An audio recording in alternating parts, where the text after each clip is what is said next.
You cannot have hope without knowing who God and how God character is. He's very faithful. There are some people, they promise because they are excited. When they get excited, they will promise you. When the excitement goes down, they remember, they begin to think, what have I said? God's character is not like a man. When he promises, he means what he's saying.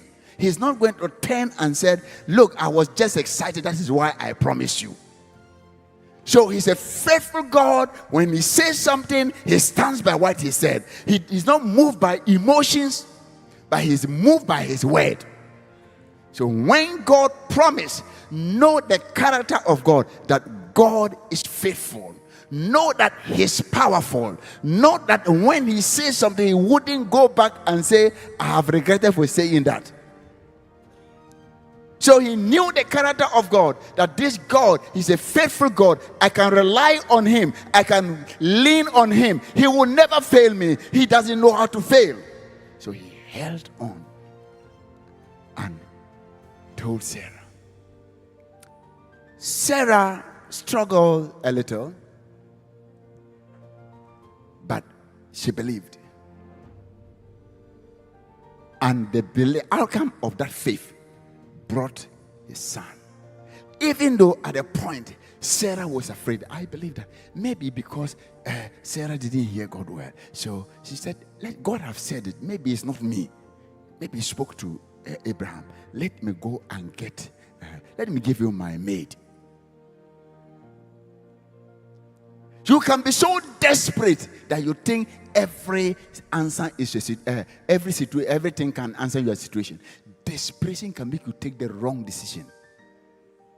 She was so desperate for the child that when she was given her maid, she was looking at the child that people will call her that you have got a child, and forgot that it's going to create trouble. After she gave Hagar, and Hagar got pregnant, Hagar started disrespecting her. Because she said, me, I can get pregnant. You don't have it. She became if you look at the situation she went through, she created a problem. And now she has to sort it out. She went to her husband. Abraham, look at the lady. Say, you crazy. So solve it up. Whatever you want to do, do it. Because you are the one who brought the problem.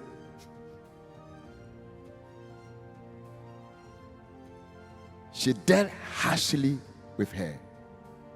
She started to run away. She got to a place. An angel called and said, call her, Hagar, where are you? He asked her a question. Therefore, she said to Abraham, cast out this woman born with and the son. Before then, when she was pregnant, she was running away. She called. And God heard the voice of the Lord. Then the angel of the Lord called to Hagar from heaven and said to her, what ails you, Hagar? Fear not, for God has heard the voice of the Lord where he is.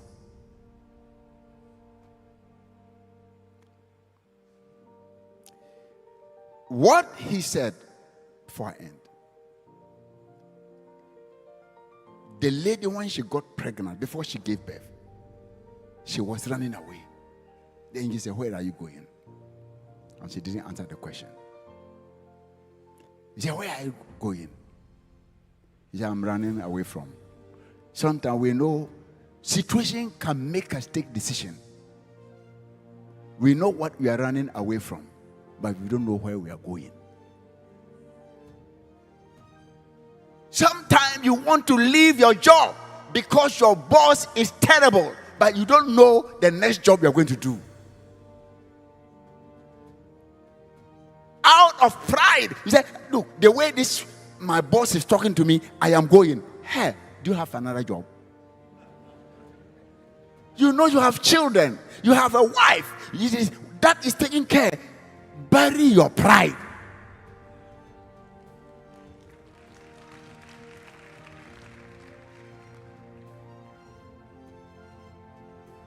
And she said, I'm running away from my... He said, now go back and submit. That is the only way. Some of us, a little thing, we want to run away from God. We want our own comfort zone. No. To hold on in faith. Go back. The angel, as if the angel doesn't know what she was going through. He said, go back. Why? Because you don't know where you are going.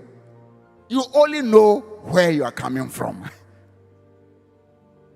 If you don't know where you are going, don't go. Don't let situation push you out to go to place where you don't know, or somebody will mislead you. Don't just jump from your church because somebody anointed you, not knowing where you are going. Satan will catch you in the street.